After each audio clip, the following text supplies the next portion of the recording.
E olha, gente, mudando agora totalmente de assunto, veja só esse caso. Um médico recém-formado foi condenado por fraudar o sistema de cotas da Universidade Federal de Alagoas, a UFAL.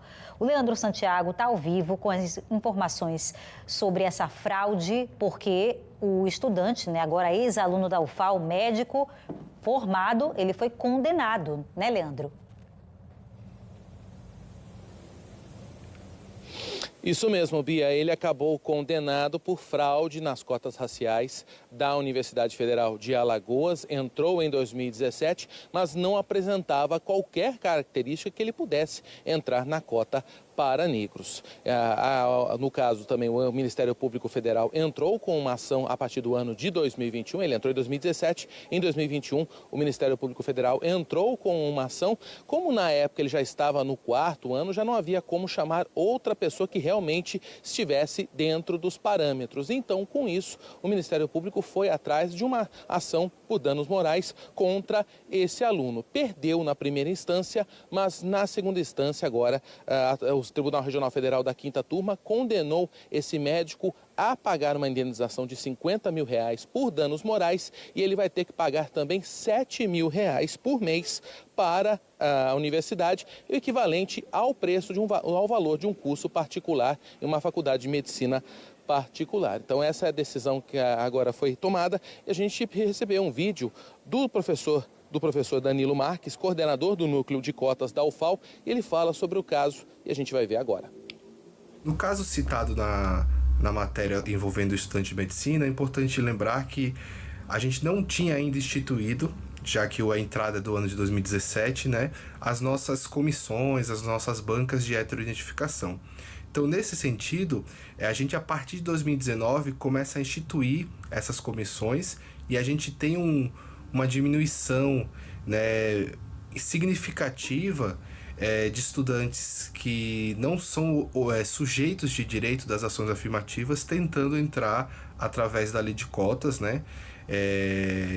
socio-raciais. Então, é importante lembrar que a gente tem as cotas sociais para estudantes de escolas públicas, que são as não PPIs, que é de preto, pardo, indígenas e quilombolas, e a gente tem as cotas que tem esse recorte racial para estudante de escola pública, que seja negro, preto, pardo, indígena e quilombola. Então, no caso dos que se autodeclaram pessoas negras, pretas ou pardas, a gente institui essa política, essa comissão de heteroidentificação. Então, a Universidade Federal de Alagoas possui essa banca já desde 2019. A gente está comentando aí já 5 anos e tem diminuído as tentativas de fraude. Tá, é a explicação do professor Pedro sobre essa questão e a gente continua falando sobre isso. Agora a gente vai falar com o Pedro Gomes, que é secretário adjunto da Comissão de Promoção à Igualdade Racial da OAB Alagoas. Doutor, boa noite. Não é o primeiro caso que a OAB vê aqui em Alagoas, né? Isso, boa noite a todos os telespectadores de Pajuçara. Infelizmente não é o primeiro caso, Casos como esse foram bem comuns, sobretudo na Universidade Federal de Alagoas, antes da implementação das bancas de heteroidentificação, quando se era simplesmente necessário a própria autodeclaração racial. Infelizmente a gente teve casos sobre esse, não só no curso de medicina, como em outros cursos também da universidade. A gente teve esse caso em 2017, só 2021 que o MPF abriu ação. Falta uma agilidade da justiça nesses casos?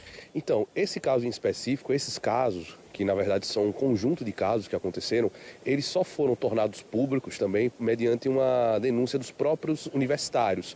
Houve uma própria denúncia dentro de um perfil, salvo engano, de rede social, na qual instigou outros estudantes a denunciarem fraudadores de cotas e, com base nisso, isso chegou ao conhecimento, inclusive por ação do Instituto do Negro de Alagoas, isso chegou ao conhecimento do Ministério Público, que aí sim foi que tomou as medidas cabíveis naquele momento. Isso é crime, né? Com certeza, Isso é um crime de falsidade ideológica, você se identificar por aquilo que não é, você incorre no crime de falsidade ideológica, como qualquer outro crime, no artigo 171, e ele poderia também não só sofrer essa sanção penal, que infelizmente, essa sanção civil, que infelizmente ocorreu porque já estava muito longo, não tinha mais como ele perder a vaga dele da universidade e dar aquela vaga para uma pessoa que tinha o direito direito efetivo por lei de estar ocupando aquela vaga, mas ele também pode incorrer, né, num crime de falsidade ideológica e pode ser processado criminalmente também. A OAB vem atuando para que os critérios sejam mais rígidos, para que se tenha realmente, não aconteça mais isso, doutor? Com certeza, né? A gente, na Ordem dos Advogados do Brasil, a gente sempre levanta a bandeira das bancas de heteroedificação, né? Que hoje, durante a jurisprudência e também na doutrina mais especializada, hoje é a melhor maneira de fiscalizar as cotas raciais, né? É uma banca na qual as pessoas verificam, né, os padrões fenótipos, os padrões de traços, né, da raça e de família, padrões familiares também, para verificar, né, se a pessoa pertence ou não pertence ao grupo de pessoas pardas e pretas, que são as pessoas que efetivamente têm direito às cotas raciais, não só nos cursos, né, não só nas vagas de universidade, como também em concursos no âmbito federal e aqui em Alagoas, tanto no âmbito estadual quanto no âmbito municipal aqui na cidade de Maceió. Então a gente, enquanto OAB, a gente sempre fiscaliza e sempre as leis, elas também já estão implementadas com essa atribuição da banca de heteroetificação.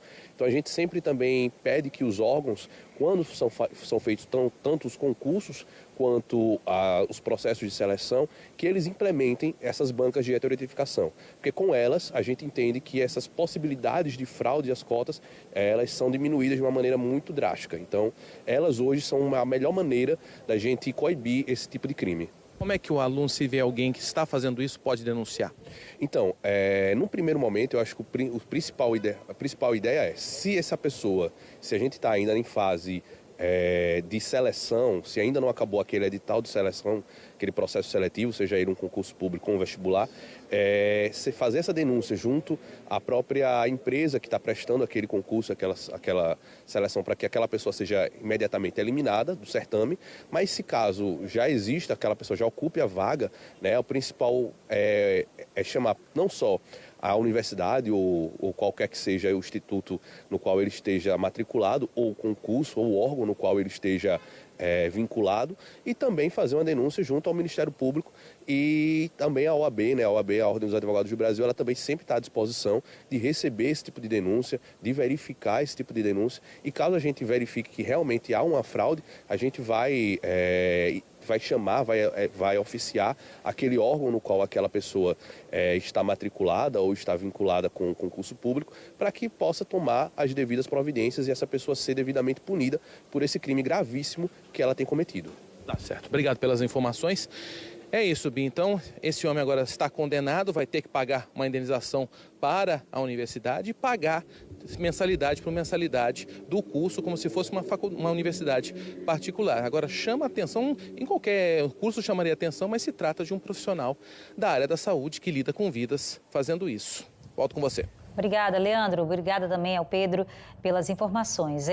Gente, para você que chegou agora, não está entendendo muito bem que conversa, que assunto é esse, é o seguinte: nas universidades hoje existe uma coisa chamada Lei de Cotas, né, para institutos federais e universidades públicas de todo o país.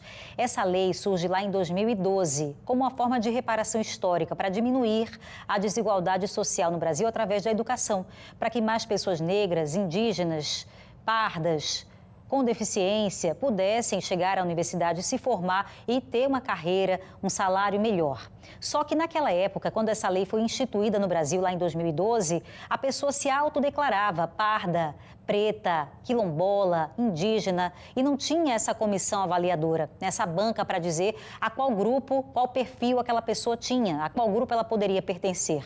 E aí teve muita fraude em todo o país, pipocaram denúncias de estudantes que entraram pela lei de cotas na universidade, mas não tinham o perfil daquele grupo. Então, depois, vendo tantos erros, tantas fraudes, isso revoltou, inclusive, a comunidade escolar que vinha denunciando para o Ministério Público Estadual, para o Ministério Público Federal, como foi o caso desse estudante de medicina. Essas bancas foram sendo instituídas nos últimos anos. 6, 5 anos atrás. Veja, quando este aluno entrou, esse que agora foi condenado a pagar R$550 mil em indenização à sociedade brasileira e à Universidade Federal de Alagoas, quando ele entrou lá em 2017, não tinha essa banca. E ele se intitulou como pardo.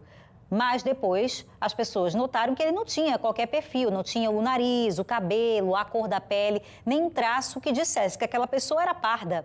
E então os estudantes procuraram na época a universidade, fizeram a denúncia, mas não deu em nada, segundo o Ministério Público Federal. Então os estudantes se organizaram e procuraram uma outra instituição, o MPF. Então o processo seguiu e agora ele está sendo condenado, só que ele já se formou. Então não é mais caso dele ser expulso do curso, porque ele já se formou, mesmo não sendo pardo, e entrou com o benefício de uma lei de cota racial, uma cota afirmativa, uma política afirmativa. Então ele se beneficiou, mas não tinha direito, segundo o MPF. Agora ele vai ter que pagar do próprio bolso o valor equivalente a R$550 mil. 50 mil só de danos morais. E o restante é o equivalente ao que ele pagaria aí para se formar numa universidade particular ou de medicina, que o custo está variando aí entre R$7 mil a mensalidade no mercado.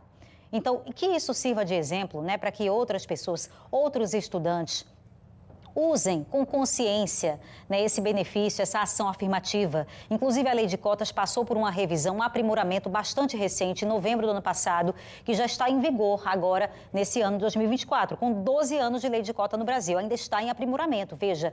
Mas é uma política super importante e ela incluiu também os quilombolas, depois dessa última revisão. E a cada 10 anos vai ter revisão da lei de cotas no Brasil para saber se ela está realmente produzindo o resultado que o governo espera. Mais pessoas de grupos diversos da sociedade se formando e a desigualdade social diminuindo no Brasil. Esse é o objetivo desse mecanismo de reparação histórica, que talvez seja uma das leis mais importantes que o país já criou para diminuir o racismo no Brasil e a desigualdade social. É super importante, é preciso ser usado com consciência e quem não está usando com consciência quer aproveitar a brecha, aí tem que ter a banca para botar para fora quem está usando um benefício que não lhe cabe. Como foi o caso desse estudante de medicina condenado a pagar R$550 mil.